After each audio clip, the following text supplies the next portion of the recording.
SG Consultancy Services. Study MBBS in Russia, Philippines, Uzbekistan.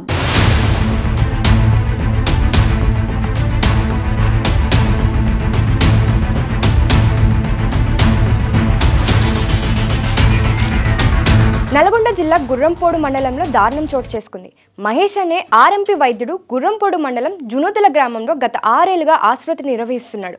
అదే గ్రామానికి చెందిన వివాహిత మిర్యాలగూడలో భర్త పిల్లలతో కలిసి నివాసం ఉంటున్నారు. స్వగ్రామం వెళ్లే నిమిత్తం మల్లేపల్లి జునూదల వెళ్లే బస్సు కోసం అక్కడి బస్ స్టాప్లో ఎదురు చూస్తున్నారు. ఆ సమయంలో కారులో వచ్చిన మహేష్ ఆమెతో మాట కలిపాడు. తాను కూడా జునూదల వెళ్తున్నానని చెప్పి కారులో ఎక్కించుకున్నాడు. మార్గ మధ్యంలో ఆమెకు మత్తుమందు కలిపిన శీతల పానీయం ఇచ్చాడు. మత్తులోకి జారుకోగానే ఆమెపై అత్యాచారానికి పాల్పడ్డాడు. అనంతరం నల్గొండకు తీసుకెళ్లి అర్ధరాత్రి వరకు అక్కడే ఉంచాడు. రాత్రి 12 గంటల తర్వాత జునూదల తిరుగు ప్రయాణమయ్యాడు. ఆ సమయంలో ఆమెను హతమార్చే ఉద్దేశంతో 2 చేతులకు గడ్డి మందు ఇంజెక్షన్ చేశాడు.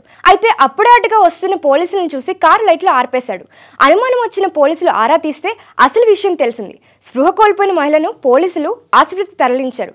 కానీ విషం ఎక్కించిన కారణంగా ఆమె ప్రాణాలు కోల్పోయింది. నిందితుడిని పోలీసులు అరెస్ట్ చేశారు.